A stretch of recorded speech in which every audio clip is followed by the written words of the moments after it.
say definitively that religions are all bullshit. Welcome to Brainstorm. We have the explicit tag for a reason. This is a base level argument to a higher level morality. I get paid to science? To science as much as one can science. What the hell was my point? Trigger warning. The Brainstorm podcast will criticize your most cherished beliefs. We attack nonsense in all its forms and discuss difficult subjects. If you peddle pseudoscience, supernatural woo, or religious dogma, then this is not your safe place. This is the home of hardcore skepticism.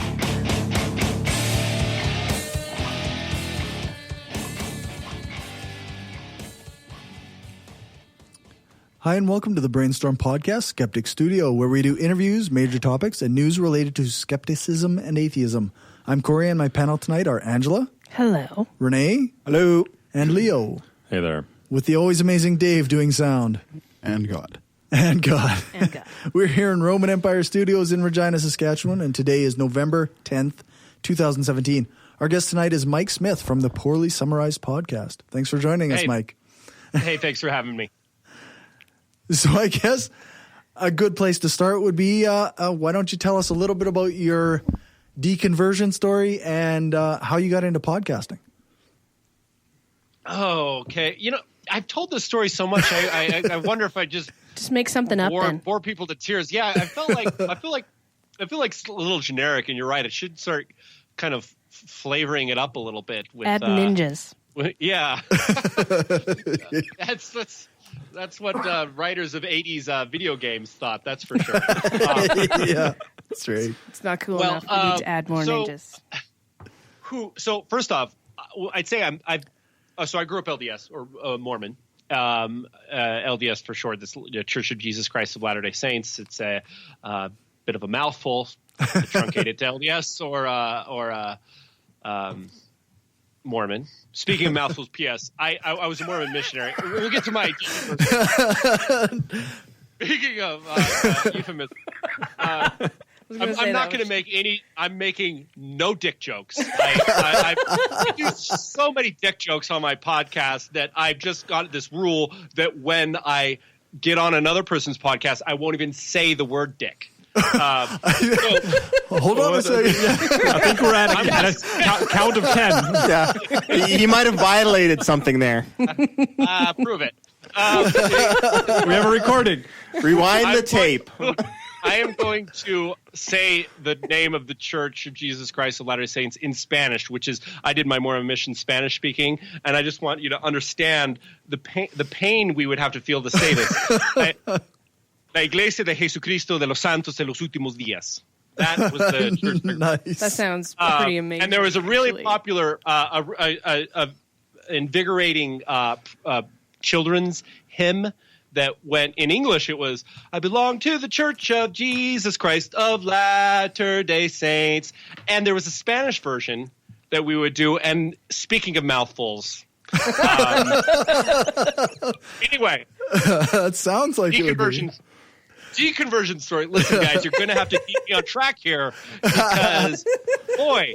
We have no idea how to do that. Where's the whip cracking sound? Our specialty is off track.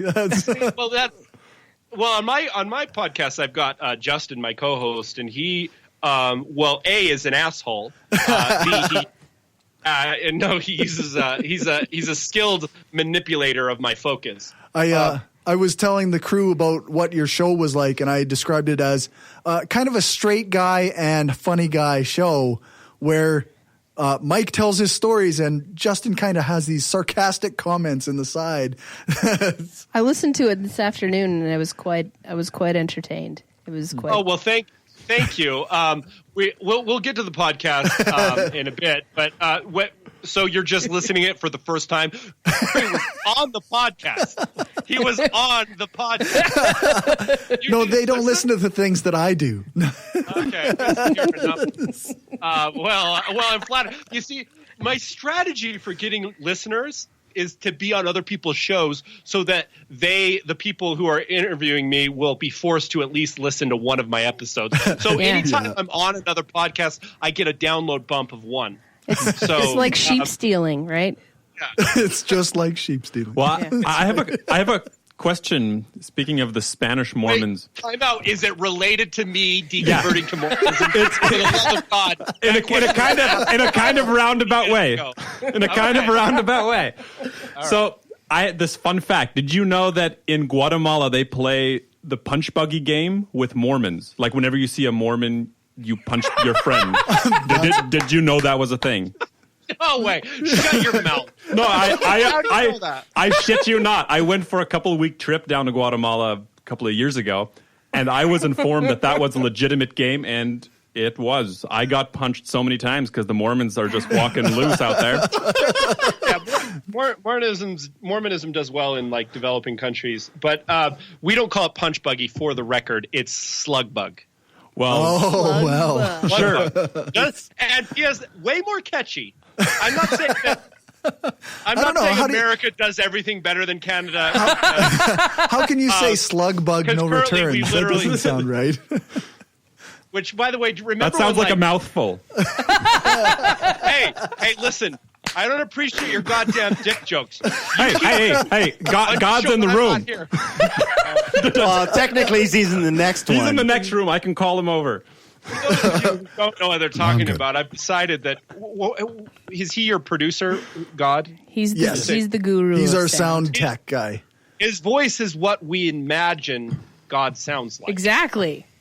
When we loved God, back when we loved God. Now that we don't love God, he has a thick Southern accent.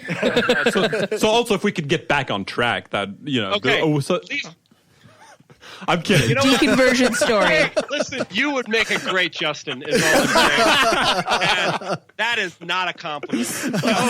I'll still take it as one. No, I love Justin.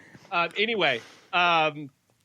Deconversion. So I've been out of Mormonism for about 3 years, which actually isn't 3 years in March, which actually is fairly recently. I had my first drink of alcohol in March of 2017.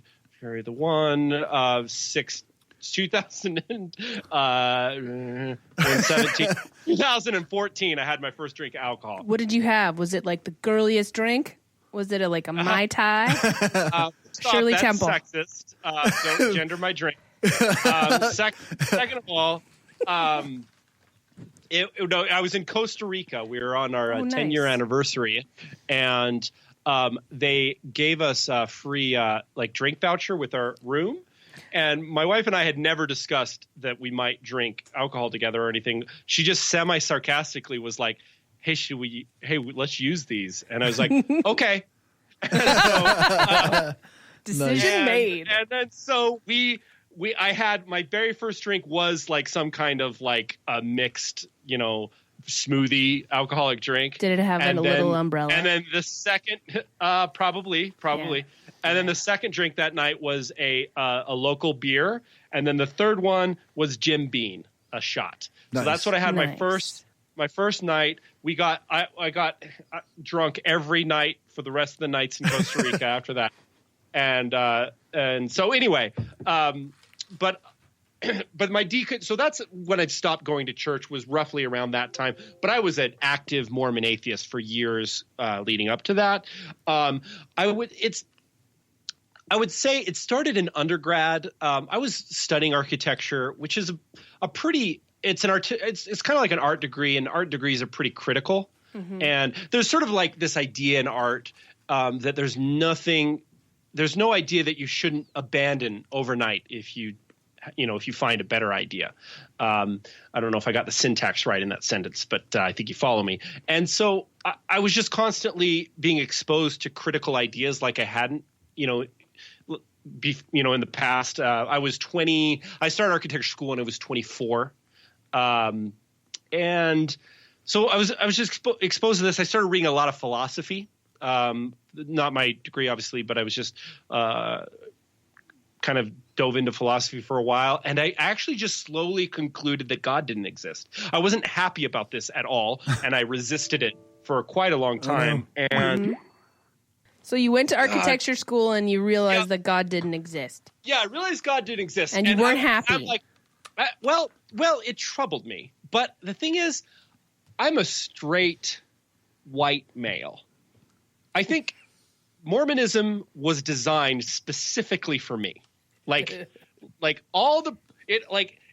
Mormonism didn't, it privileged me. So I'm saying my experience wasn't negative, my personal experience. So I actually still enjoyed going to church. For example, in Mormonism, women aren't allowed equality. Obviously, homosexuals are not either. Up until 1977, blacks weren't allowed full fellowship. And I wasn't woke enough, or that's even not the way I want to put it, because I know active Mormons who really want to fight for change and stay, and I respect that. But I didn't really have a lot of self-awareness about my position in Mormonism and a need to necessarily not be a part of something as a show of solidarity towards, you name any group that is harmed by Mormonism. But so I'm saying I genuinely enjoyed going to church, genuinely, till the end. I enjoyed the camaraderie. I enjoyed church is weird, don't get me wrong, but you have legitimate social connections, even beautiful ones, because you're talking about heavy subjects. You're opening up emotionally. You're surrounded by people, even though there's a lot of homogeneity within Mormonism, you're still exposed to kind of diverse lifestyles and opinions in a way that you're not because your coworkers, you're not necessarily really getting to know each other on that level. So my point is there was some social value and emotional growth that maybe could happen for me, within Mormonism. For sure. But I don't know. It was over time. First off, there was also a thing I wasn't openly acknowledging my atheism. I was God probably doesn't exist, but you know what? In my mind, Mormonism makes me a better person, and I enjoy it, so I'm just going to keep going. Is what I was thinking, years ago. We're talking this point. We're talking 2009, 2010, and then I'll tell you, there was a straw that broke the camel's back in terms of that holding out hope. It was when I didn't actually read Mormonism has a very troubled history. For those of you who are familiar with it, namely that, for example, Joseph Smith, most Mormons don't even know that Joseph Smith was a polygamist. But even if they know it, they don't know that he had. No, I did not know he was a polygamist until I was in my mid-20s. I was what's this? But polygamy is sort of okay, historically, so it's not that's a deal breaker. But then I was reading just Wikipedia, and I realized that 11 of Joseph Smith's roughly 35 wives, we're not sure about the number, but roughly 11 of them were married to other men. And so I found out he was in polyamorous relationships. And so you're okay, but you're, hey, consenting adults, whatever. Dude, God doesn't exist. If you guys just want to have a big orgy, be my guest. But then and this all happened at one time, in one reading. Then I was oh, and some of his wives were 14 years old. And his line was that an angel visited him with a sword and told them that if he didn't, if they didn't marry him, he would be killed. Right. And he made threats about eternal salvation and promises about the salvation of their entire family if they essentially slept with him. So anyway, I just was I felt I got kicked in the stomach. I'll get a little bit of tail. Yeah, right? He sounds like he should work in Hollywood. Yeah. Oh, jeez. Yeah. If you don't sleep with me. So anyway, that kind of was where I realized I couldn't believe it, but I still lasted a few more years, and it over little by little I started to get more and more annoyed. And then I think I just realized video. Let me turn video on, guys. You can see I just want you guys to see how earnest my face is. It's why is nobody looking at me? Look at me, God damn it! I didn't have the video button on. Anyway, do you guys mind if I masturbate? I was going to say, wasn't that Louis C.K.'s line? I'm sorry. Is that Is that not the kind of comment for a I'm live just going to show? read a book over here while you do your thing. I was, yeah. Anyway, so I'm just gonna have some peanuts. Salty where was nuts. I made myself blush.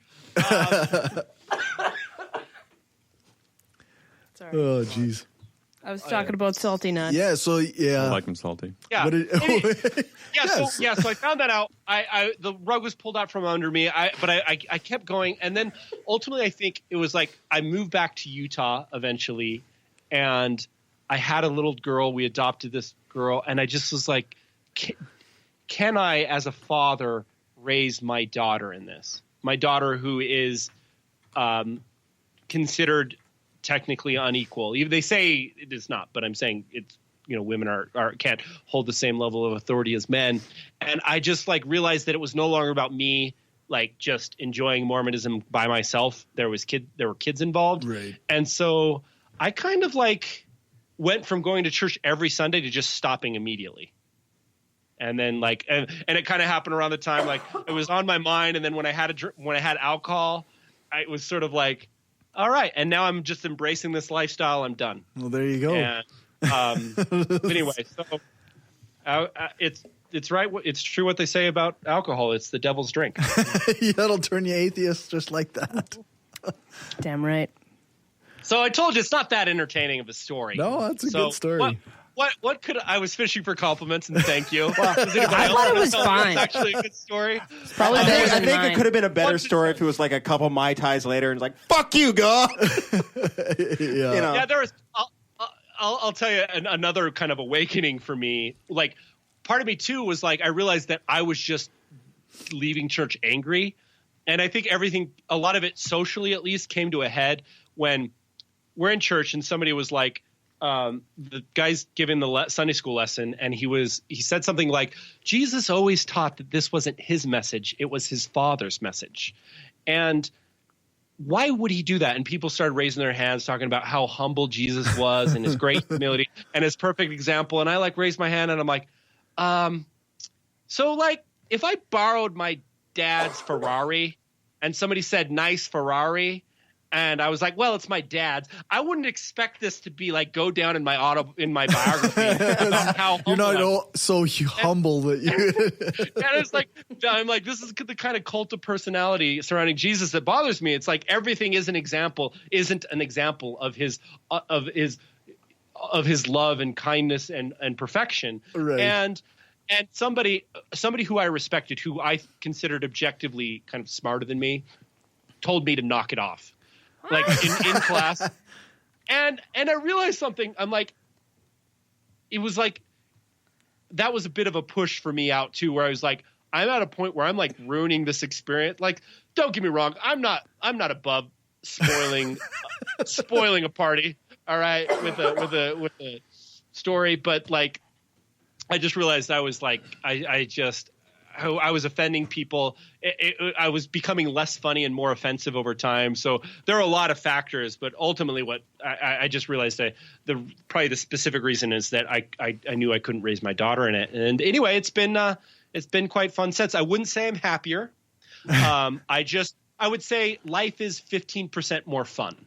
Because happiness is so hard to quantify. Yeah. Like I lost some things and I gained some things, so it's like I can't. I don't know. I know for some people they're definitely happier, like who are oppressed by Mormonism. But again, straight white male, like Right. I like Mormonism was friendly to me personally. So I just coffee has changed my life, and Yeah. and Sunday and Mormons follow a strict Sabbath. So Sunday is now like having a second Saturday, and so those two things. Anyway, Makes a big difference. Where did Angela go? Is that her name? Angela? Yeah, she exited for a moment.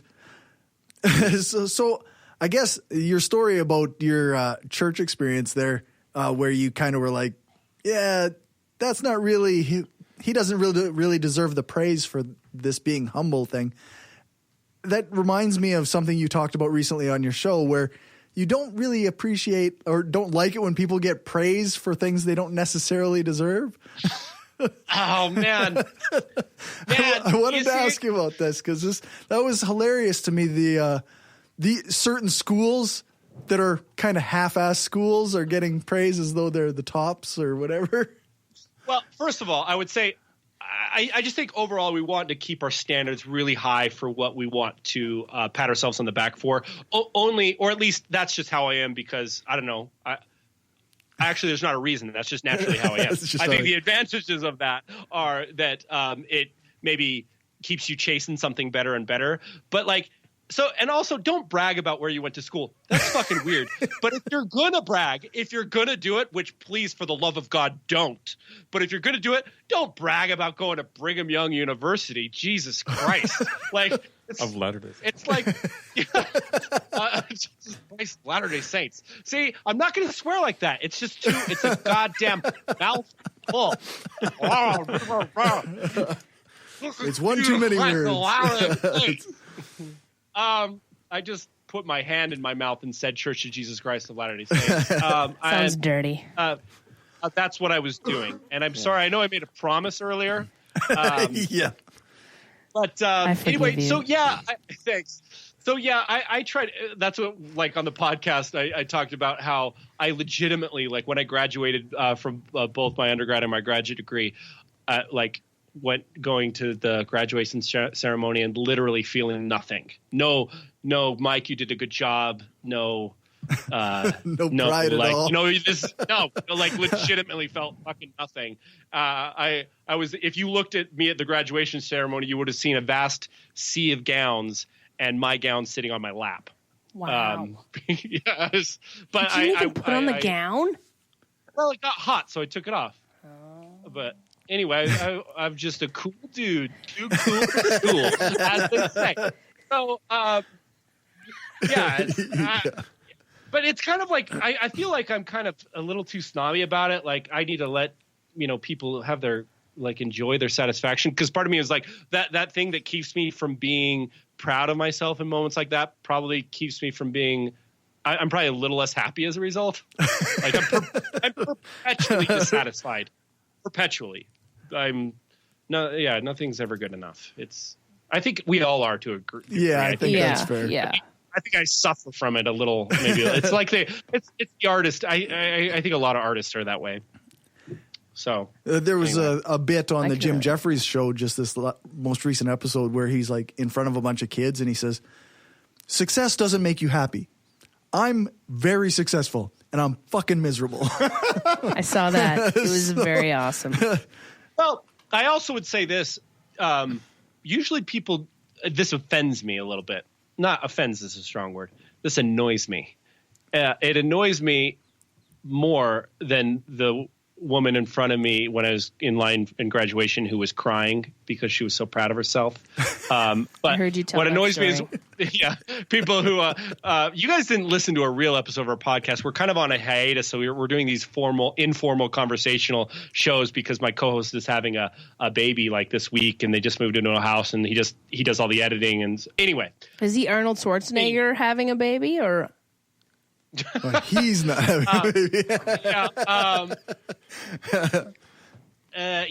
You knew what I meant. Yeah. We asked the tough questions here. Yeah, it's just. I want to understand.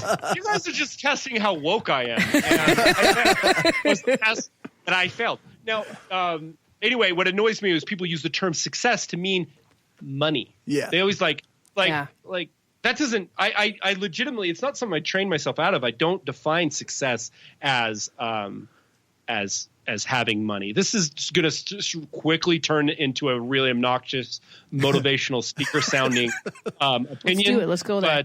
But no, I think success. Success is when you really enjoy what you do. So that guy says I'm successful when I'm miserable. I'm no, you just fucking went for the money. That's not. I mean, more power to you, I guess, but that's not how I can live my life. But hey, if you guys want to give me money, I'm not saying no. Not turning down the money. As I say, money, in my experience, money ruins people, but I would love the opportunity to prove that theory wrong. Yes. Yes. Yeah, that's right. I can get behind that. Yeah, I guess something that annoys me too is the the identifying with the job that you have, like especially when we have a lot of like oil field workers or like random blue collar guys that their job is who they are and they're very proud of that job. And it's just like, well, I mean, I'm not proud of my job. They could technically train a monkey to do what I do. Yeah, that's so it's weird. So I have some conflicting, I don't know if they're opinions, but feelings. I would say I have conflicting feelings about that because I really identify with being a creative person. That's like, I want, like, if there was a list of 5 things I'd want to be known as, like, I want nice guy to be like number 10, but I want creative to be number, I don't want nice guy to make the list is my point. I want, creative guy. I'm such a nice guy. It always makes the list, and I fucking hate it. I've been trying to be an asshole my whole adult life, and I fail miserably. But anyway, so I just want that to be the number one thing I'm known for. But I also hate my profession deeply. The architecture is a profession. I even argue that it's not a creative profession, and I argue that architecture is definitively the lowest of the arts. I do enjoy what I do, but I have this weird thing where I just have to hate every organization that I'm part of. It's like I can't. I don't know what it is. What's up? What are your arguments for saying that it's the lowest form of art? Sure. Well, so architecture. My argument, and don't get me wrong, I can respect arguments that would say otherwise. I would say that when done professionally, I'm only including professional architecture and professional painting and sculpture. I'm not talking about your grandma's painting of a rose bush or that doily that she made me. Yeah, I'm talking about. Fuck you, Nana. That was shit work. Yeah, God, I hate. Do it grandma. again. I hope is she dead? One of them is. Okay, good. I want no part of this. I love my grandma. Well, okay, good. Well, you know what I hate? Oh, she doesn't make any more goddamn doilies. See, I think that's the problem. She never made me a fucking doily. Wait, that's why you love your grandma? Possibly. Good. That's a new theory that I just came up with. Let's get your hey, time out. Let's get your grandma on the phone. Actually, they're also both dead. Oh no! Oh, good. Hey, all my grandparents. I have a step grandma. I'm thinking this could turn interesting. We have an atheist podcast where we have to get a medium in here to contact your grandmother to talk about a doily. I can joke about dead grandparents because mine are all dead. You see, they all died before I was born, though, so they died before I could love them. So it's not insane. Easy way out. Fun fact: my great grandfather was a polygamist. My dad's grandfather was a polygamist. Just two. Just two. So it wasn't like super cool polygamist. Like that's polygamist light. Yeah, or polygamist lazy. I was telling a story. Yes, that's right. You architecture. just one more. Architecture is the lowest. So if you take painting, professional painting, on its average, pretty good, pretty goddamn good. Professional sculpture on its average, fuck yeah, man. Professional architecture on average, vomit. Like horse shit, terrible. Sometimes it's really bad. A goddamn embarrassment. Don't come here. Don't come here. Architecture done by architects is almost always embarrassing. And so that's why I'd argue it's the lowest of the arts. But guys, listen to me. When architecture is good, that rare moment when it's good, God, it's so good. I love it. Like that guy in Europe that made a ski hill and a power plant in the same structure. I think you're talking about Bjarke Ingels, I would want to say. Yeah. Yes, he does some good work. Anyway, so when it's good, I do love it. And I will always be chasing good architecture my whole career. I'll rarely achieve it because doing good architecture is very collaborative. That's the thing that makes me jealous about painting and stuff is they can just kind of pull whatever in their brain and get it out there where, collaboration is fine. Don't get me wrong, but I'm just saying it's like so much is involved to try to make it good, especially money. So do you have to be like super rich or super experienced or super high up in a given firm to be able to like make those big decisions and like steer a project?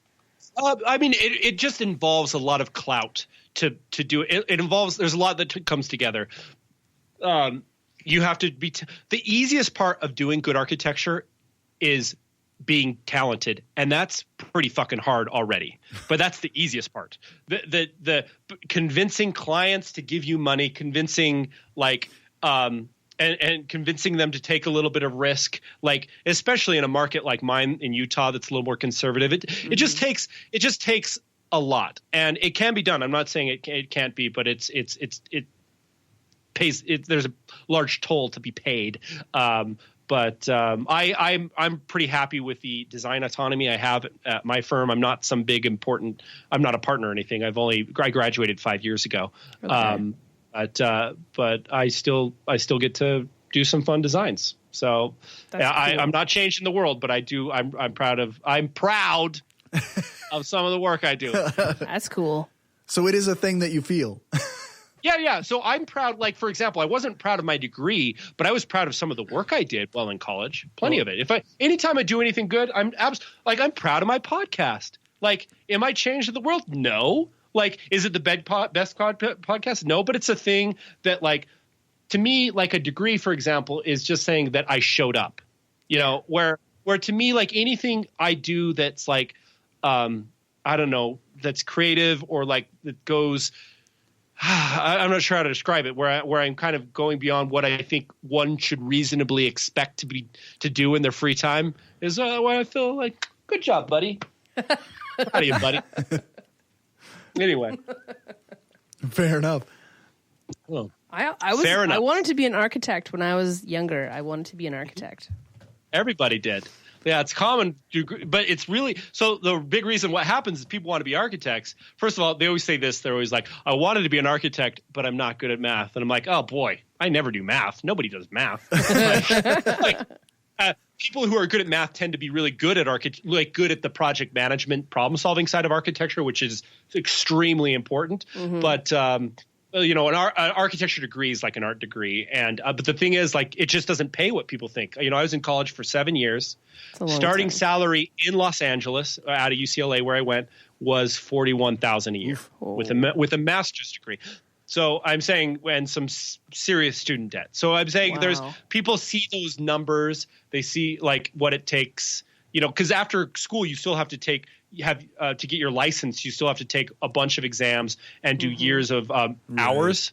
So I'm saying it's a whole ordeal. And, you know, so anyway, you did the right thing, Angela. Thank you. Well, so, you know, thank God. I still think about it sometimes. I still think somewhat longingly, like, oh man, I wish I could do that sort of thing. Because there's a lot of buildings here that have character. And it's go back to school for a second. Poor. What's your problem? I'm poor. I don't have a sugar daddy or a wealthy benefactor. I'm not a trophy wife, so I can't do it. I'm a lowly transcriptionist. Don't talk about yourself that way. Everybody tell Angela you think she's beautiful. Why are you putting me on the spot like that? I could be a trophy wife. I could be. Now it's become a phone-in show. Tell Angela you think she's beautiful, unless you don't feel that way. Go. I think your grandma's proud of you. We're going to get the emails. And she Listeners loves you very are going to say it.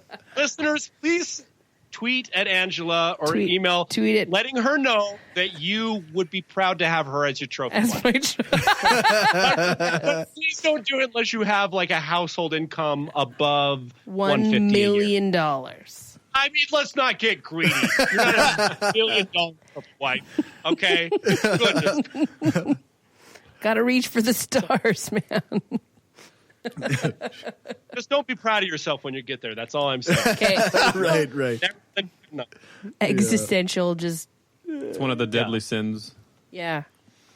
Right. Yeah. So you have a podcast. I have a podcast. Yeah. So why don't you tell us? How long have you guys been doing the show? We're on episode 102, I want to say. There's somewhere thereabouts.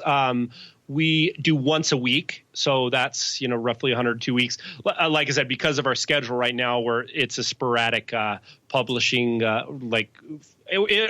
in all, I bet we will end up having like 2 months of kind of irregularity before things settle down. But so it's a comedy news show. It's not explicitly atheist. It does come up a lot, but it's more of a focus on comedy, less so than probably news. We actually started as a serious like show. Like when we started, we were like, we're going to be more of like a news podcast, and our we even had a producer who helped out, and he was chief policy writer for the U.S. Senate.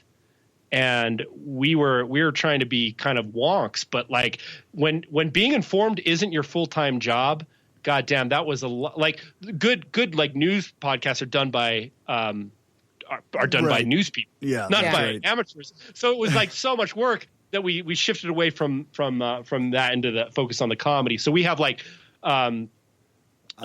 segments like Trumped Up, where you have to spot the fake Trump quote.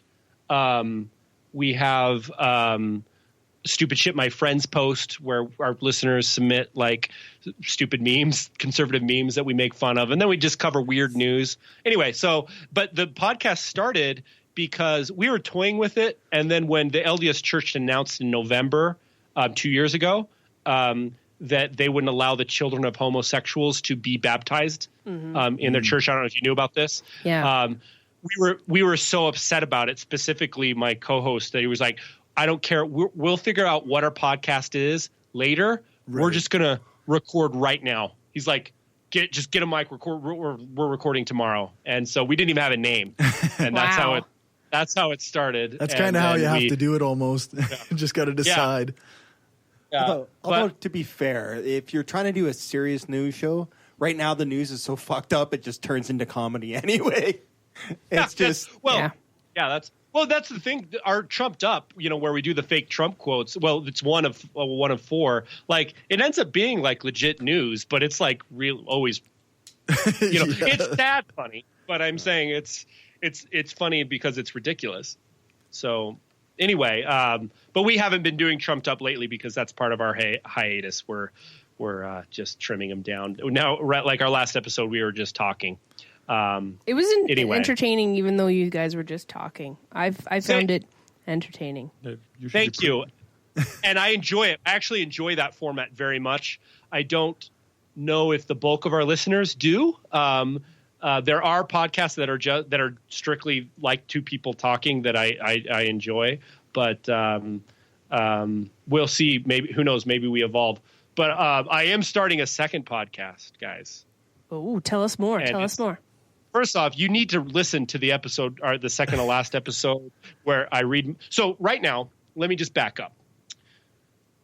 This is only available for patrons. I'm not trying to plug people donating right now, but I'm saying I read from my Mormon mission journal. So really? And it's ridiculous. So I read from it, and Justin we make fun of it, and like I've got it right here actually. This Mormon mission journal, and nice. And it's absurd. I was 19 to 21, and it's not public. It's only available to our patrons.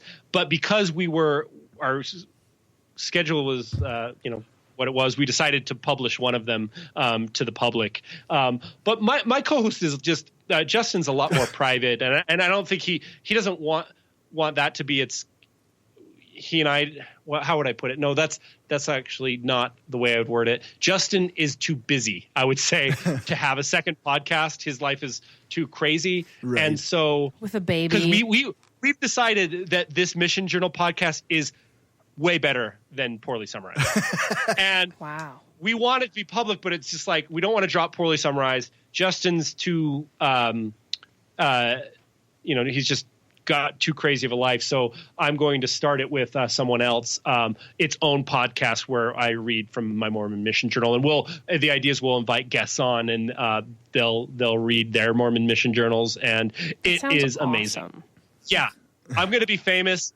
I'm going to forget all of you when I get there. Yeah. Just don't whip your dick out.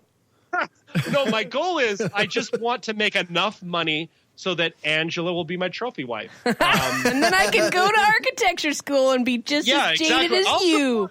Also, I'll support you through architecture school is what I'm saying. We've got some hurdles. I'm currently married. I'm saying these are hurdles. You can take after your grandpa and be a polygamist.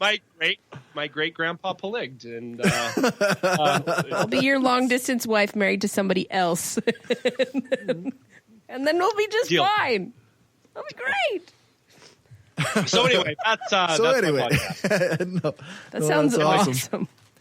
Yeah, it is legitimately really one of the funniest shows that I listen to.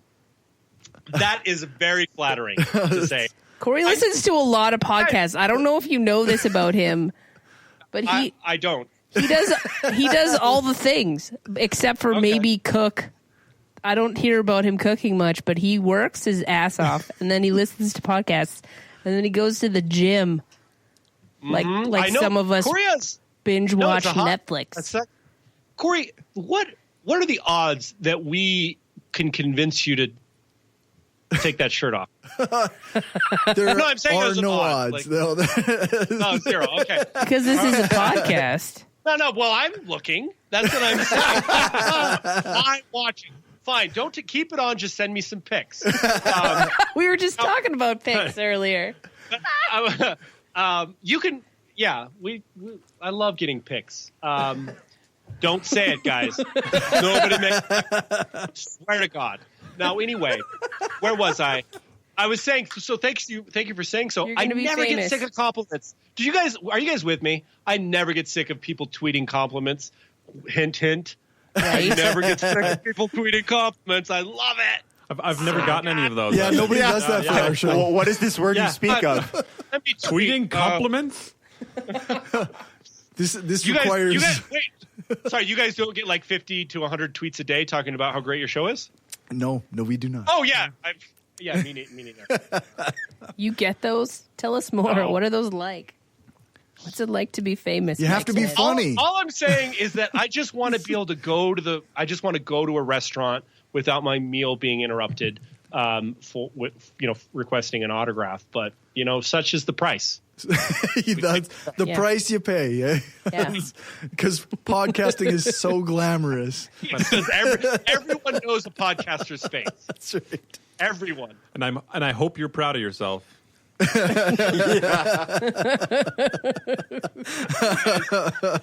know what, you guys get me.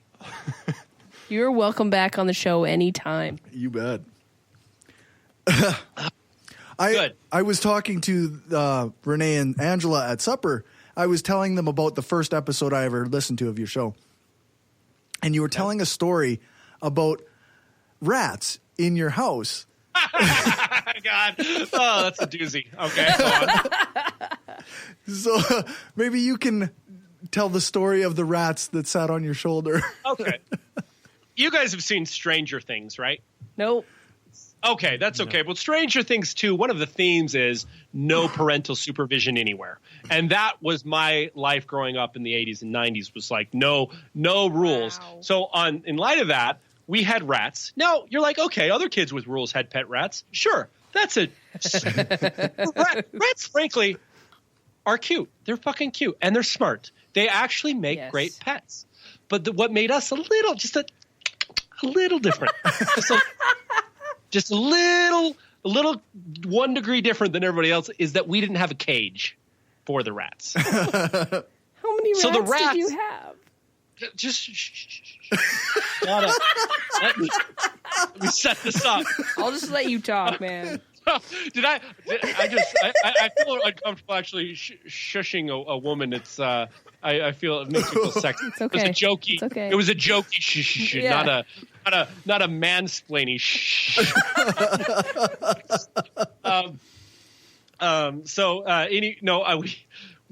They didn't have cages. We had 2. We started with 2, and they just ran around the room. They just shit wherever they want.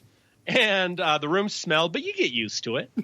And then they had babies, as animals do. and they had 1, 2, 3, 4, 5, 6, 7, 8, 9 babies. They had 9 babies plus mom and dad. 11. That was 11 goddamn rats in my small ass room, and then it became 10 when I accidentally squished one in the door. Oof. Oh. That still makes me sad thinking about that. I shouldn't joke. I'm oddly sensitive. I may be a kind of a nice asshole, but like I can't literally swat a fly. It hurts my feelings. So when I think about any time I've hurt an animal, it breaks my dead heart. But you can't even anyway, squish a spider? So here's you vegetarian. Here's what we do. No, I can't do it. It's not a moral. I can't do the dirty work. I can fucking eat it. It's delicious. No, I just want to clarify. Okay, keep going. Yeah, keep going. I don't mean to derail. To be clear, vegetarian is morally superior. Eating meat is hands down the most immoral thing I do. But fuck it, I'm not a good person. I don't give a shit. Bacon is delicious. So I can be as bad as I want. Anyway, exactly. Oh God, bacon's great. So anyway. Remember when they said that bacon causes cancer? Yeah. When this came out, I was like, "Fuck that! I will choke to death on bacon." And everybody was way like, before "We it kills don't me care." of cancer. And it got more expensive, and there were shortages of bacon. Bacon will kill me, but it's because I'm going to choke to death on it, not because of the cancer. But anyway, yes. Sorry, I just wanted to make more euphemistic jokes about choking on meat. So. Where was I? I was circuitous dick jokes. I like it. Thank you. We're meant to be, Angela. Now, long distance high five. The story is just getting started. You haven't heard the worst part of the story. Okay. Please share. You've heard the part. The part where they're shitting all over my room and we're just fucking like Lord of the Flies at my house. That's just fucking the 80s, okay? This is what I do. I'd walk into the room and I'd go with my mouth. Which meant I was putting saliva into my mouth, and my rat would run up and perch on my shoulder, and then he'd drink the spit right out of my mouth. All right. Hey, listen. I don't need any of you assholes judging me. No. Right? You I'm judging you. I don't need God judging me. For God, you better not judge me. I was a child. I was a child. Okay? You didn't know any different. I was like 13, okay? Yeah. I blame that on Mormonism. When do you guys want to talk about the fact that I waited till I was 22 to masturbate? 23. You waited that long? I'm sorry, segues. I meant to... I was super churchy, and I did not wait that long. Well, I was guilty the whole time, but it was way earlier. I'm just saying, don't fuck with my youthful Mormon faith, because it was rock solid and Anyway, I was super Mormon, guys. Super Mormon, rats and all. Apparently. Amazing. Mm-hmm. When I was on cognitive dissonance a while back, that was like the first. That's like how. It was like by way of introduction. I'm Mike with the Poorly Summarized podcast. Didn't masturbate till I was 23. So, any other questions? That was my bio. Yeah, I should put that in my work bio. And then the benefit is that you show self-restraint and discipline. No, that's the thing. It's a way of saying discipline. Yeah. It's an example. You can use that in interviews and stuff as well. Unless you're making up for lost time now. I mean, why are you late again? I'm not comfortable talking about this, guys. But if you want to watch, so how do we turn this camera off? It's shoulders up. It's fine. Oh God. So I forget what I'm saying very easily. I've smoked zero weed, but you wouldn't know that by how much I keep forgetting what I was talking about. Let's see. We're talking about your pet rats. I think we wrapped them all up pretty well. So what happened? Did you stay in that house for a long time? Like how long? No, my mom's still in that house. The rats. I don't know what happened. That's funny. I have no idea how that story ended. Because did you ever see that comedy bit? It was on eventually. There was a comedy bit on Conan where she was talking about how, did you ever like realize something after the fact that when you were kids, something that happened was super weird? Like we talked it out at a barbecue, like, oh, we had to wear a muzzle at night or something like that. It's like, oh, that's really weird. Oh, things about like. So my thing, this isn't that weird, but I remember I didn't know that people use sheets until I was an adult and moved out. You didn't know this? Never. You just slept right on the mattress? Right on the mattress. I had rats in my room. Okay, here's the matter, guys. Rats running wild and free, like Mustangs. They were there. Your little buddies. That's up here. Down here near the ground is no sheets. So if you're gonna judge me for sheets, this is intriguing to me. Problem, not mine, okay? No, I'm interested about this. That got a little too hot, a little too quickly. I feel like you're getting a wee bit antagonistic here. Are you? Don't get defensive, man. I don't. This somehow became a therapy session. It's like, don't you fucking dare. Are you mad at your dad? Are you mad at your dad? My dad, because thanks for bringing it up. It's a sore subject. It's been 6 years. I mean, Mike, it's not your fault. Time heals wounds, but I mean, there are things I wish I'd said to him before he died, but I didn't. And now he's dead, and there's no heaven, so I can't. Mike, it's not your fault. Okay, well, it's not your fault. So yeah, sheets. Who else has either a dead dad to make fun of, or my dad's alive, stories about growing up, or an alive dad they wish was a dead dad, or stories about their childhood that were totally not normal but seemed normal at the time. Well, for example, I'm going to give you a second thing. I was Mormon. All right, now your guys' turn. I grew up Mennonite. No, shut your mouth. You grew up Mennonite. You're making that up right now. I grew up Mennonite. My dad grew up in like a cultish part of Mennonite stuff. Oh my God! Yeah. How old were you when you left? When I left, when I was probably about 17, when I graduated. I'm so jealous. I have this weird pride where people be like, "Yeah, I grew up religious, but I overcame it," and I'm like, "Motherfucker, please!" Like, you don't talk to me when you were Mormon and didn't masturbate till you're 23. I was super right. steeped. I don't need to hear about your Catholic upbringing and you went to church twice a year and shut your mouth. Mennonites though, like. Their food is good, but fuck Mennonites make Mormonism look like Berkeley. Yeah. Yes. Yeah. It's true. It's fucking true. God bless you, They Angela. put white gravy on everything, but damn it, they're weird. Yeah. Yeah. White gravy's cool. Wow. It's so good. Anyway. Gravy is good. That farmer sausage, man. Love gravy. I love sausage. Sorry, I need to grow the fuck up. Like, seriously, that wasn't even funny. That was an objectively, I'm embarrassed right now. Like, I'm embarrassed not because it was inappropriate, because that was stupid. That joke was the exact same joke I would have made when I was 12 and had rats in my room. Like, exact same joke. Sausage Timmy? I'm not sure what your rat's name was, but my rat's name was Chubby Shar. I do remember that. Chubby Shar? Chubby Shar. Yeah, I didn't make it up. Somebody else did. That sounds like Weird some kind of pagan name. Like the Shar. That's not Mormon, is it?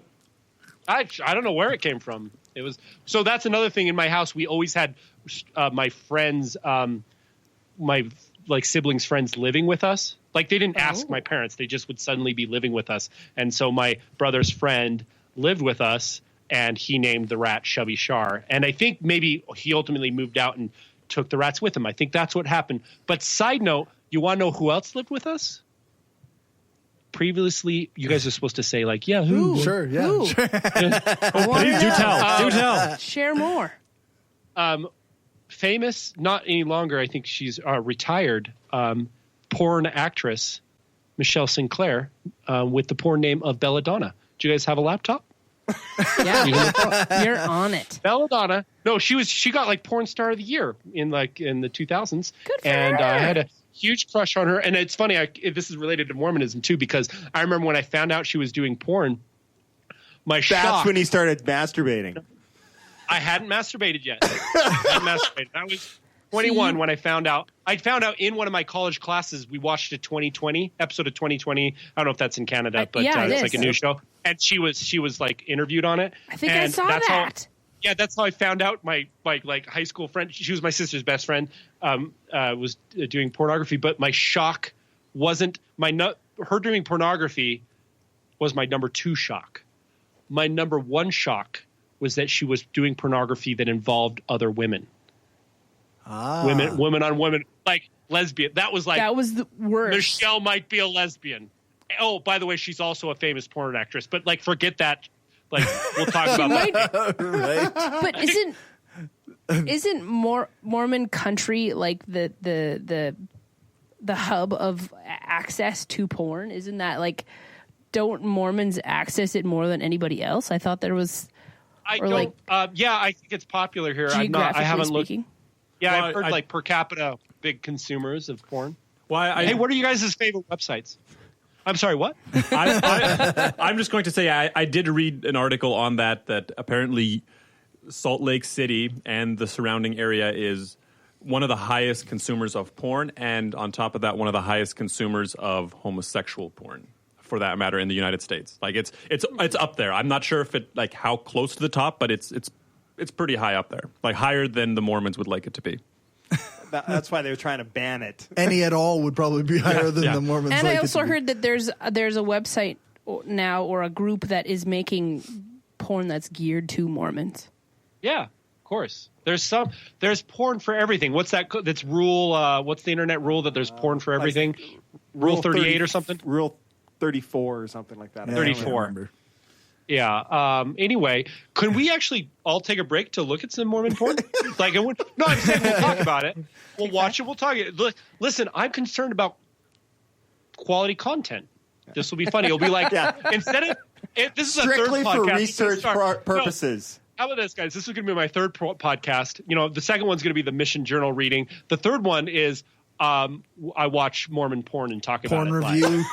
Yeah. Mormon porn review podcast. Mormon porn review. You could also just call it the Missionary Position Journal or something. Well done. I respect that joke. I feel like we should just end the episode right there. We can't. Can we? Oh. Actually, we got to ask you to plug your stuff, and then actually we are running up on our hour long. Okay. So. All right. I did plug it already. Oh, yeah. You want to know where to find me, maybe? Sure. Yeah, I'm poorlysummarized.com is our website. If you ever want to see my art, just by chance, that's www. Why did I say W? Like, who the fuck says that? I'm just new to the internet. It's if you want to see my art, just for whatever, you can't buy it. I don't have a store or anything, but it's POINT, and then the number 2, and then 0 spelled out, ZERO. So 0.20. 0.20 is the size of millimeters of the smallest micron pen. But anyway, 0.20.com. And then I'm personally on Twitter. It's called @probablyforsale. And so you can follow me there. And anybody can friend me on Facebook. If you don't look like a sex bot, I will accept your friend request. And if you are accept a sex bot, I'll still be flattered. That my profile pic is pretty badass right now. I might look like a sex bot. No, I don't. Oh, so yeah, but you're gonna have a hard time finding me on Facebook because my name's Mike Smith. But I don't know what to tell you to do to find me on Facebook. Just look for this. So you've got good stuff here, man. What's good on 0.20? Your art. Oh, thank you very much, Angela. If it sells really well, ultimately, I'll pay for your architecture school. So anyway, that's I'm gonna my hold stuff you plugged. to that. Awesome. Thanks for coming on. It was a lot of fun. Yeah, great time, guys. Take care. Have a good night. Yeah, thanks for having me. Cheers. Where's the button? Okay, we're gonna go to commercial break. There you're on it. Am I just hanging up? Yeah, we're just gonna hang. See you later. All right. If you like what we're doing and want to help us keep the lights on, go become a patron at patreon.com/brainstorm podcast. You can hear the bonus half hour that we record every episode and get a shout out when you support the show. Become a patron for just $1 an episode at patreon.com/brainstorm podcast. Or you can support the show by ordering a t-shirt, mug or other gear from our store at caffeepress.ca/brainstorm podcast gear. If you can't afford to become a patron or buy gear, then why not give us a rating or write a review on iTunes or Stitcher? Every rating makes it easier for people to find us. Thanks for your support.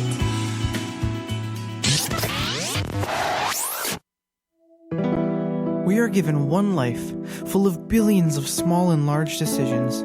To be somebody, to change, to be kind, to give hope, to become a better person, and to leave a lasting impact on this planet. It is a decision to be made every single day while your heart is still beating. We've made our decision. Absence of clothing, atheist and science-based apparel and merchandise, donating 50% of our profits to charity. Look good and feel good, without God. Check us out at absenceofclothing.com and find us on Facebook, Twitter, Instagram, and Pinterest for discount codes and other sweet swag. Use the code BRAINSTORM at absenceofclothing.com and get 10% off.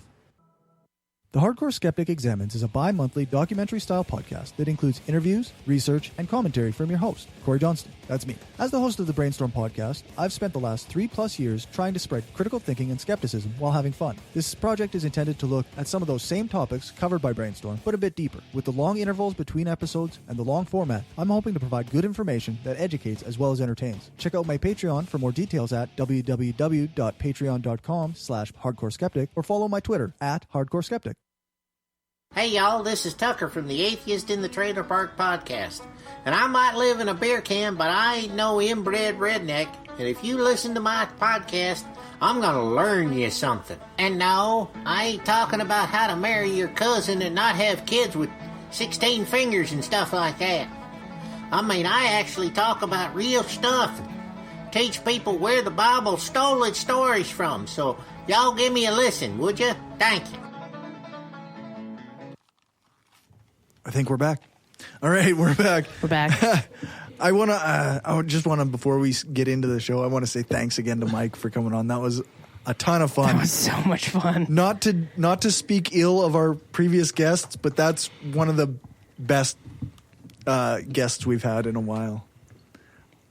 He's very hilarious engaging guy and very, very fun. He definitely spins a good yarn. So we're going to do a new-ish segment that we kind of kicked off a few weeks ago.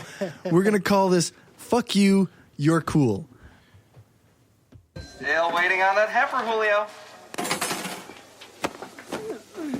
Fuck you, fuck you, fuck you. You're cool. And fuck you, I'm out.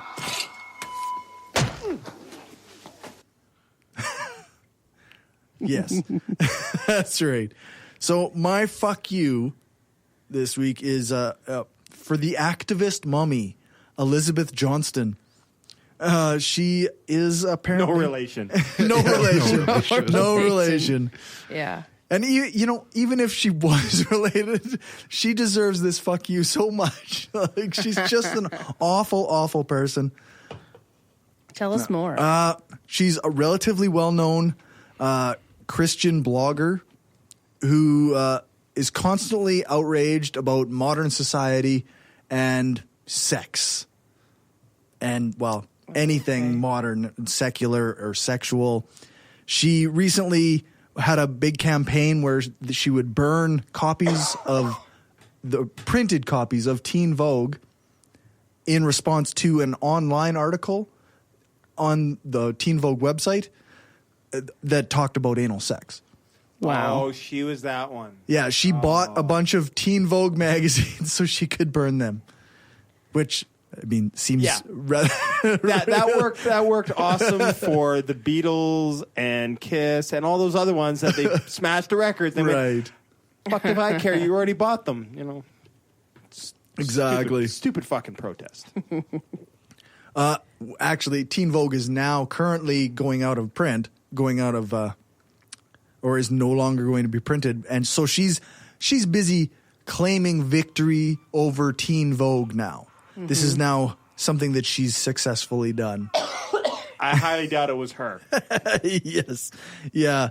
There's apparently been many rumors of them shutting down for a very long time. But that's not the only magazine that's doing that. Yeah, other magazines right. are going online only, like Teen Vogue is. But the reason that I'm saying fuck you to her this time is because the Texas shooter, I don't remember his name, but he shot 26 people in a church, and he was an atheist, and he liked the page The Friendly Atheist. And so she went on a Twitter spree blaming Hemant Mehta, the Friendly Atheist, for this shooting spree and claiming that all atheists have no moral compass and this and that and the other thing. And basically just a total nonsense. Yeah. It's not that this guy was a shit human being who'd already been, dishonorably discharged for beating up his girlfriend, right? And shit kicking the baby. No, it's an atheist. He It's stood 'cause at the he's front an of the atheist. church, and I believe in nothing. Yeah, that's right. No. Yeah. And we could also say fuck you to that guy. Oh yeah, fuck you to that guy too, for sure. While we're throwing out fuck yous. Yeah. So Elizabeth Johnston, activist mommy, fuck you. My You're Cool is for Danica Rome, one of the many exceptional people who won their elections on November 7th. She's a metal singer, a journalist, an activist for social justice, and the first transgender person to join the Virginia House of Delegates. So, very cool. That's pretty effing sweet. Who else has a fuck you and a you're cool? Anybody? I can go the next. All right. I can do next. Angela, you're up. My fuck you, I have a bunch in my head, but I think I'll just pick one. It's going to be local. Okay. The education minister this week was quoted as saying that her grade 8 son had been told in school that his ancestors were not the nicest people. And she took issue with that. She suggested that maybe we need to be a little bit more sympathetic of settlers, and they weren't all bad. And we need to maybe have the course, like the education about First Nations people as directed by the Truth and Reconciliation Commission. We need to have it be one high school class as opposed to like throughout all of our education. Excuse me. And it just reeked of white guilt and trying to like white fragility. Like we weren't dicks, but yeah, that's how it was. Like she just was completely unapologetic, and it was really stupid. And I say fuck you to her because it's not about that. Yeah. It's not about her. Sorry. Fair enough. A coughing fit. My You're Cool is I just finished a book called Shrill by Lindy West, and it was pretty awesome because she's a writer, and she was deep in the comedy circuit, and she campaigned to have people not tell rape jokes in comedy and stuff, and the whole Tosh.0 thing. He told a rape joke, and it created a media storm of sorts, and she wrote about it, and she debated on live TV. It was really cool. I'd say You're Cool to her because her book is really awesome, and it was very cool in a feminist, fat person kind of a way. So yeah. Interesting. Mm-hmm. What was her name? Lindy West. Lindy West. I have the book if anybody wants to borrow it. I have about 600 books in my reading list. 600? Well, at least. So that's a lot of books. That will be added onto it. It was an easy read. Like, it was one of those, because I haven't finished a book in a really long time. And I will say that about this book. Like, I read it when I was traveling to Ottawa and back.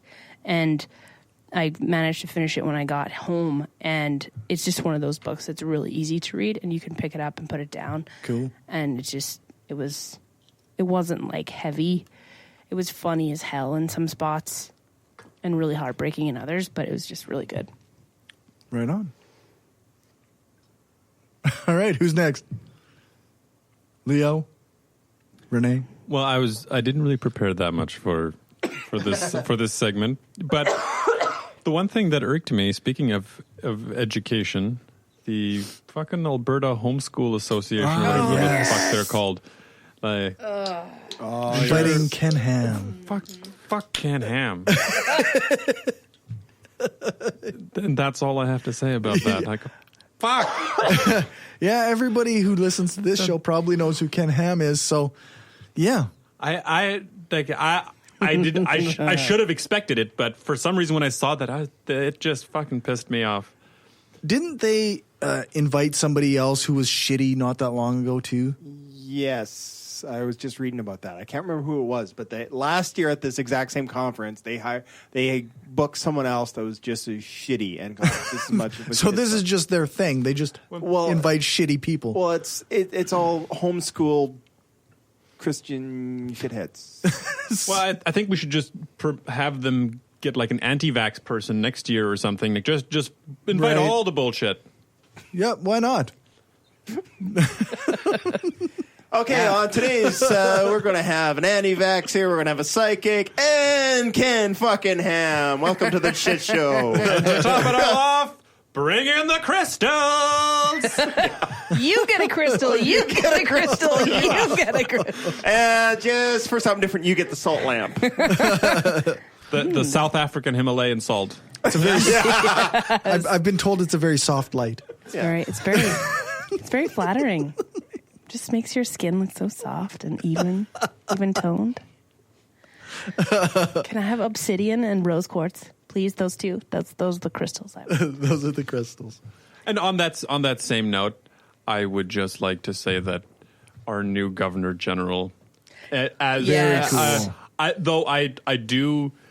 do agree that that's maybe not the job of the Governor General, but maybe we need it. Like, maybe it should be the job of the Governor General. You don't think that she should just be like a puppet, or just that's what the whole thing is. Like, it's a glorified rubber stamper. That's what it is. It's meant to be a puppet. Like, nobody should care about the opinion of the Governor General because it's like.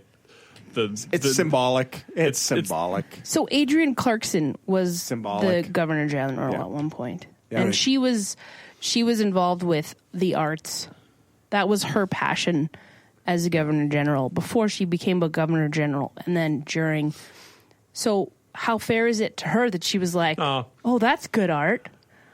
I'm triggered because fuck it, I like that shit better. Well, I was completely fine when she said it. Like, Me too. I was too. I just think that we need to stop having governor generals because I really hate the monarchy. And then, by the way, I would like to say fuck the Queen as well. I really hate. We're saying fuck you to people. I just really hate the whole idea of monarchy. I'm right there with you. I would say the governor general is cool. I guess for the listeners who might not know what. We should let them know. Canada what is a said. constitutional monarchy. Yeah, and what did she say? Well, she made a kind of a little bit of a snarky remark of people who believe in creationism, and kind of a little roundabout, Well, it was also a dig at people that deny climate change, So it kind of turned into a kind of a jab at just like organized religion type stuff. Yeah. So And it was and flat earthers. Yeah, it was great. It was great, but it did sound a little bit snarky, which is why people had an issue with. Well, my personal enjoyment above and beyond even what she said was that it pissed off our premier. Yeah. Our premier, Brad Wall, he got his feelings all in a knot because and that's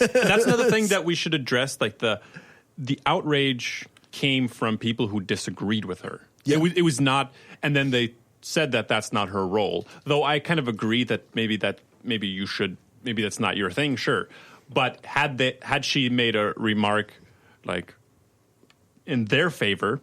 Like that. Oh no, they would have never said they would anything. have like retweeted it and praised it and shit. So there's also hypocrisy, but there you for what it's worth. There we go. All right, Rene. I didn't really do any homework. So I'll say just because it was in the news that Roy Moore guy, fuck him. I agree. Yeah. Fuck Roy Moore. Yeah. A man was kicked off as a judge twice for, for not separating things. Not separating church and state, saying shit about Muslims,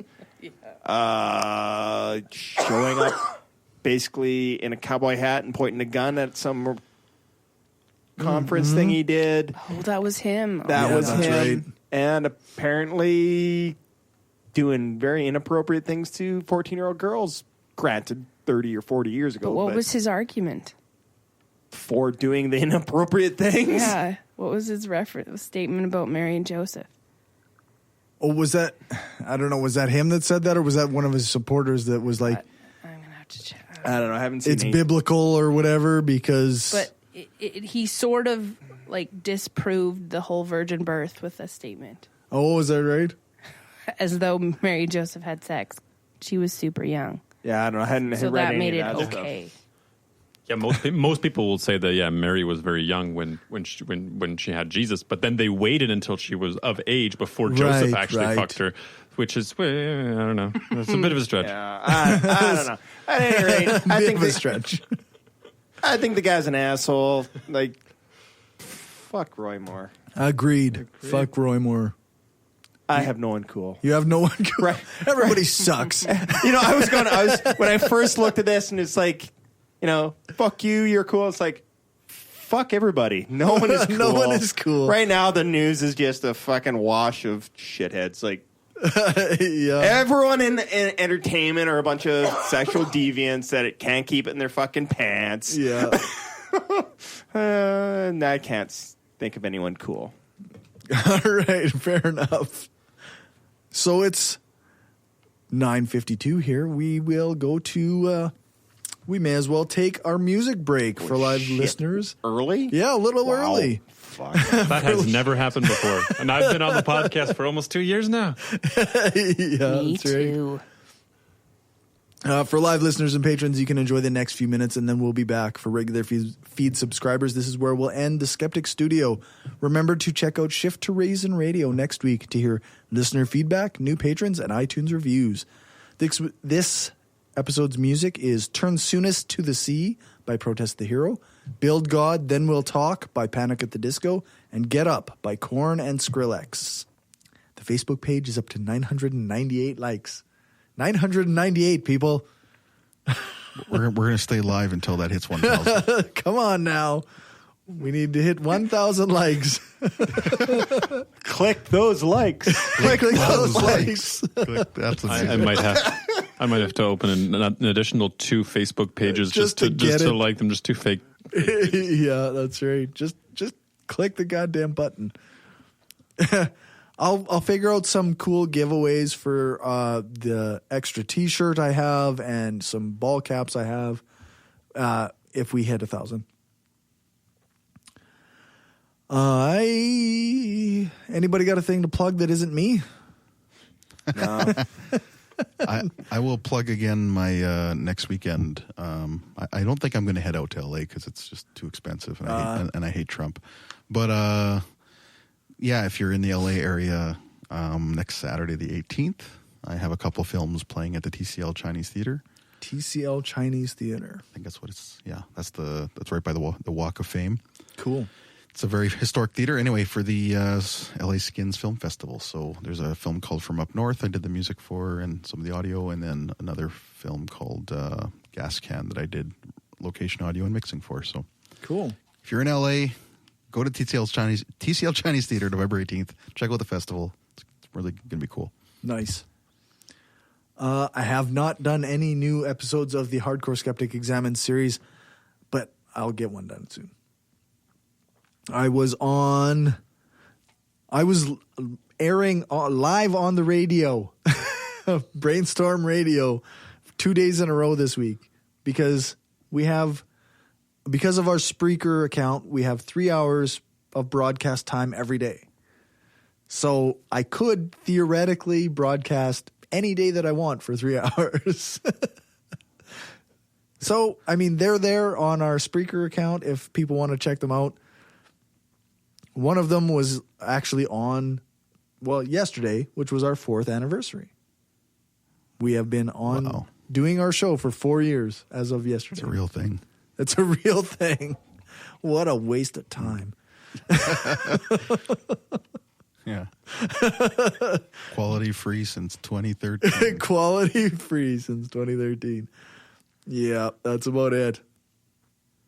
If you follow us on Spreaker, then you will get a notification or an email every time I go live. So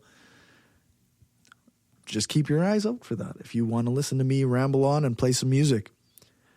I was on Reason Revolution to talk about all kinds of different things. I talked about my deconversion. We talked about podcasting, and we talked about leftists, centrists, and free speech. So that was fun. It was a good conversation. And frankly, I'm getting a little disillusioned with our attempt to get a conference going in Saskatchewan again. I talked about this on my broadcast yesterday. We had a conference in 2016. It took a ton of money, and it took a lot of risk and a lot of trust and hope from for a lot of support from our community. And we're not getting that this time around. So, I mean, hopefully we can get a little bit of support going. You can donate to if you want. GoFundMe.com/Shift to Reason Conference 2018 with dashes in between all the words. Let's hit that outro music. You can check out the show notes at thebrainstormpodcast.com and our website, brainstormblog.net. Thanks to our financial supporters, Aaron, Daryl, Destin, Sucks, Lachlan, Lisa, Magnus, Michael, Nathan, Positively Skeptical, Rob, Stephanie, and Will. If you want to join their ranks and help the show grow, then you can do that at patreon.com/brainstormpodcast. You can join us live every second week when we broadcast live on Spreaker. You can find us at Spreaker.com/user/brainstormpodcast. Our next guests are Aaron Robbie and GW from the Embrace the Void podcast, which should be another great guest. They're incredibly smart people. I want to thank Michael Smith again for joining us today. You can find out more about his podcast at poorlysummarized.com. I'll put a link in the show notes at thebrainstormpodcast.com, and the notes on brainstormblog.net are still a work in progress. But I did redesign the website, so go check that out and see if it's more user-friendly or whatever. Thanks, Dave, for our intro music. Thanks to Alex Kepper-Murdoch for doing the voiceover for the intro and for some of our ads. And thanks to Jason Kamal for our outro music. You can find his stuff at aloststateofmind.com. All music played is either with permission or under the SOCAN license to play. For more information on SOCAN, you can check out the music license info page on our website, brainstormblog.net. Remember to give us a rating, a thumbs up, or a fave on your podcatcher of choice.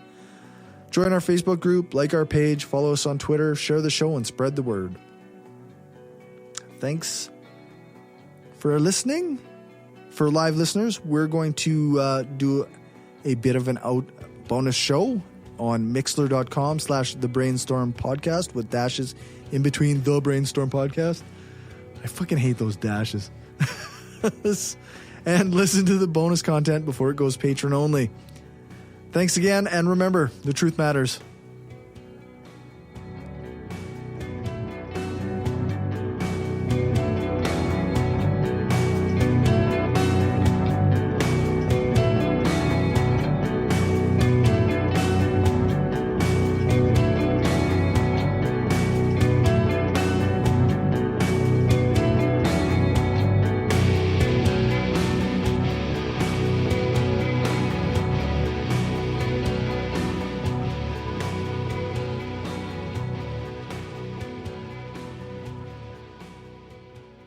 This is an opinion-based podcast. Each person on the podcast is responsible for their own opinions, and those opinions don't necessarily reflect the views of the rest of the panel. Any guests or anyone associated with the people on the podcast, such as spouses, partners, children, other family members, friends, or employers. No one person speaks for the podcast with the possible exception of Cory, and he doesn't speak for anyone else on the show. The Brainstorm podcast does not represent the views of our sponsors.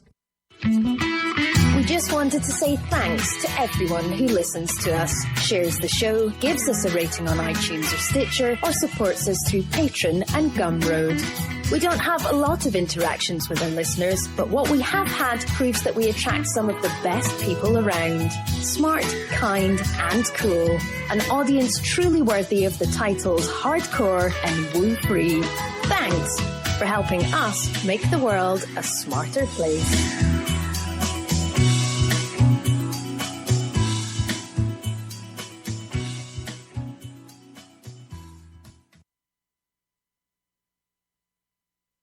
Are you still there? Oh no. What happened? Is the laptop plugged in? Oh no. We seem to have lost our Skype connection. Yeah. Our laptop shut down or something. We ran out of power.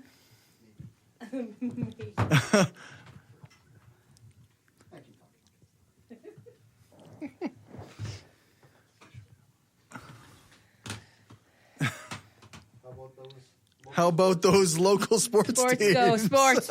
Still throwing the ball around. Still doing the things. Sports ball. Well, I think they made it to the playoffs, didn't they? I think so. Yeah, they're in the playoffs. Yeah, that's what I thought. You have like what else? When you have 8 teams, Yeah, you know. 6 and 9 chance every year. So, not a major accomplishment. So yeah, local sports teams, things and stuff. Yeah. Mostly. We're working to remedy the situation. Mostly. Window slices. All right. We'll call him back. Yeah, the video one. Thank you, Sarah.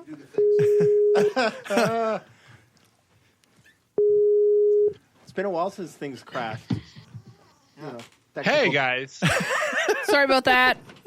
No, I'm so grateful that it wasn't my fault because I'm not as savvy. I'm not technologically savvy. So I'm only relieved when I find out that a fuck up is not my own. No, please don't get me wrong. Get your shit together. Yeah. See, when we don't like what some of the guests say, we just like randomly turn it off. Hey, Just like fuck that shit. God speaking. Nothing happens by mistake in God's plan. Yeah. Oh God, Okay, I'm done. man, that is hey God, will you talk dirty to me? Well, I almost spit out my coffee, Mike. I did once impregnate a lady against her will. So Oh, jeez. I mean, And you never touched her. do you want to run for Senate in Alabama? Yeah. He pulled a Tracy Morgan. I am the Senate. That's what No, he- I'm just kidding. Are we back on or are we waiting for a... We are back We're on. back live. on. Oh, we're back on. You Okay. betcha. There's no break on the live show. Okay. Oh, it's live. I got you. No. Okay. Oh God, I'm nervous. So